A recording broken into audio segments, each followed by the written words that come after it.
黄金是创了12年以来的最大跌幅啊！在这之前的2周，我都频繁的在会员群里面给大家提醒。那大家现在最关心的问题就是到没到顶？那么今天呢，要给大家吃一个定心丸的同时，再给大家吃一颗惊魂丹。实际上，黄金作为天然的货币啊，它的周期和波动规律都呈现出了一种非常独特的特点。可以说，黄金的历史波动本身就是全球局势、科技革命以及美元霸权3方的博弈的结果。这里有一个简单的公式可以给大家说说，就是地缘紧张加上美元无科技革命支撑时，黄金就会负负得正，产生很高的风险溢价。如果地缘紧张，但是美元有科技作为支撑的时候，或者地缘不紧张，美元没有科技作为支撑的时候，可以做到正负相抵，黄金呢就会处在一个停滞的状态，最多就是在熊市里抬个头。当地缘不紧张，美元的支撑也非常良好的时候，黄金就会进入漫长的冬眠期。如果说政治是经济的集中体现，那么黄金可以说是政治和经济博弈之后的共同结果。如果带着这个理解来看黄金啊，就会有一个很清晰的脉络了。我们从历史上的黄金周期啊来验证一下如上的判断。第一轮黄金大牛市是1971年8月到1980年1月，持续了8年半。国际金价从布雷顿森林体系瓦解前的35美元每盎司飙升到了1980年1月的850美元每盎司，累计涨幅约为2328.57%。驱动这一轮黄金牛的是冷战导致的地缘紧张，叠加互联网科技革命还处在萌芽状态。美国在军备竞赛中呢，财政承压。1973年和1979年2次石油危机将美国的通胀推升到了2位数，双赤字与滞胀的危机最终让尼克松在1971年关闭了黄金兑换窗口，美金时代彻底结束。要注意，这一时期啊，互联网技术革命是处在一个酝酿状态的，成为了未来的希望，但是还没有落地到生产力的这个阶段，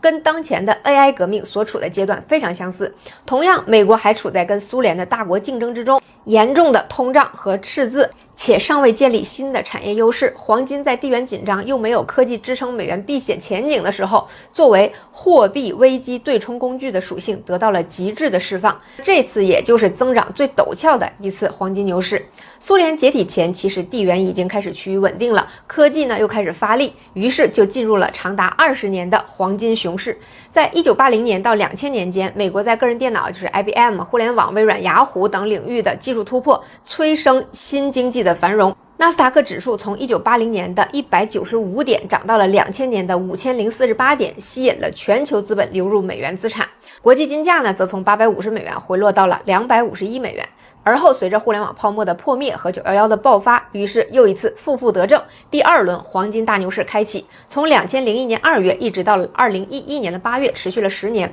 国际金价又从251.9美元涨到了1920.3美元，累计涨幅约为662.3%。同样在这个时期，虽然智能手机取得了突破性的成果，苹果、谷歌等科技巨头正在孕育，最后呢形成了美国创新中国制造的这个全球化分工模式，但也只是短期内支撑了美元资产的吸引力。之后的次贷危机爆发，美联储为应对危机实施的零利率政策与量化宽松仍然持续侵蚀了美元信用的基础，推动了黄金的避险溢价上升。再之后呢，就进入到了2011年到2015年这个黄金熊市周期里面，移动互联网普及，智能手机渗透率从10%达到了60%，再加上美国页岩气革命，使美国的原油产量从每日500万桶增加到了每日1000万桶，推动了美国经济增速领先全球，美元指数从73升到了100.3，黄金也开始进入熊市，国际金价从1920美元每盎司调回到了1046美元。不难看出啊，黄金见顶需要有2个要素，一个是地缘趋于稳定，一个是技术创新带来的经济增长支撑美元强势，最后传导到黄金的避险溢价降低，进而金价回调。那么放到这一次市场普遍认为的22年开始启动的黄金上升期，又有一个显著的不同。如果说以往刺激金价上涨的理由是美元的货币宽松导致美元信用减弱，现在这次是美元霸权体系本身就出现了结构性的裂痕。随着人民币国际化以及部分石油天然气、大部分的铁矿石、铜矿石开始用人民币计价，其实美元的基础就被动摇了，美元作为避险资产的价值正在不可逆的坍塌。而同时呢，本次的地缘动荡的核心是美国内部的政治动荡、财政困境和技术竞争处于劣势的多维压力下，以往的地缘动荡是美国将国内的危机通过离岸平衡转移出去，而这次转移失败了，全部都爆发在了美国本土。这次黄金升值可以说是美元贬值带来的全球资产的升值叠加全球资产避险的涌入造成的结果。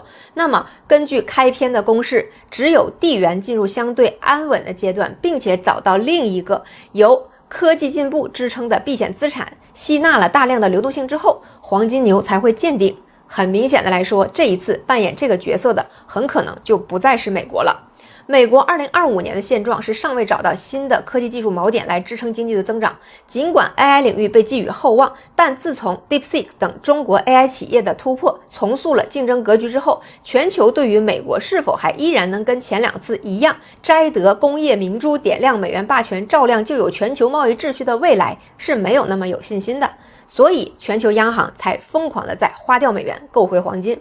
而根据美国商务部的数据显示呢，2025年第一季度 DeepSeek 突围之后，美国的 GDP 环比就下降了 0.3%， 科技投资对经济增长的贡献率一下子就从峰值的 35% 降低到了 18%。 如果说美军是美元在地缘动荡的时候对美元的支撑，那么技术优势才是地缘平稳之后吸引资金离开黄金的最核心的增长支撑。如今美国的科技企业靠左脚踩右脚的踢云纵增加市值， OpenAI、微软、英伟达、甲骨文这种企业坐庄对敲的这个模式，与前2次技术革命周期中美国企业创新大爆发独领风骚的局面可谓是形成了鲜明的对比啊。那么说回到开篇，我说今天这篇既是定心丸也是惊魂丹，就是因为黄金既是美元霸权身子骨是否硬朗的照妖镜，也是世界动荡危机爆发前的指示灯。根据历史的经验来看，黄金牛是会跨过危机的冲击的，这就是它避险价值的所在嘛。那么也就是说，在黄金的牛市之中，必然会有一次大的危机的冲击。当危机爆发之前呢，会有一个清晰的全球资金涌入黄金避险的这样的一个上升的过程。实际上我们就正在经历它，而真正的全球危机正在启动，但是还没有到达高潮。那么梳理完以上的黄金历史的走势呢，我们现在就可以得出一个比较清晰的结论了，就是世界金融危机爆发前都会催生大的黄金的牛市，让黄金的价格暴涨。比如1971年到1974年之间，黄金价格从35美元涨到了183美元，涨了 5.2 倍。再比如01年到08年，黄金价格从254美元涨到了1032美元，涨了4倍。随后经济危机彻底爆发，由于流动性危机呢，会让黄金价格短线暴跌，所以呢，也可以把黄金价格的短线暴跌视为流动性危机爆发的一个标志。比如1974年到1976年，黄金价格从183美元跌到了103美元，跌幅是 43.7%。再比如08年，黄金价格从1032美元跌到了682美元，跌幅是 34%。所以呢，昨天这个所谓的12年最大的跌幅其实也只有 6%， 应该是美国市场和币圈的暴雷导致的流动性紧张的结果，而非全球地缘发生了缓和。很多自媒体说是因为俄乌有可能停战，欧洲领导人达成了就地停火的这个一致意见。我认为这一次黄金的回撤主要的原因还是因为是流动性的关系。而一般的危机爆发过后呢，由于各国为了救市的宽松的货币政策，还会让黄金价格继续暴涨。比如76年到80年，黄金价格又从103涨到了835美元，涨了8倍。再比如08年到11年，黄金价格从682美元涨到了1921美元，涨了 2.8倍。可以说，黄金是一定会经过暴涨之后的暴跌，随着天花板的到来，才能进入长期的大熊市。黄金的波动跟其他的权益类资产不同点在于它天然的货币属性，导致它反映的是全球力量博弈之中的人性，可参考的价值还是很大的，毕竟人性不改变嘛。黄金的真正天花板其实就是世界和平和科技的再进步，在那之前，从目前来看，还有很长的一段上坡路可以走。而如果是由我们给这一轮黄金牛封顶的话，相比于之前这一次的黄金熊的休眠期会前所未有的长，大家一定要合理处置自己的资产，祝各位都能好运吧。这么长都看完啦，关注一下吧。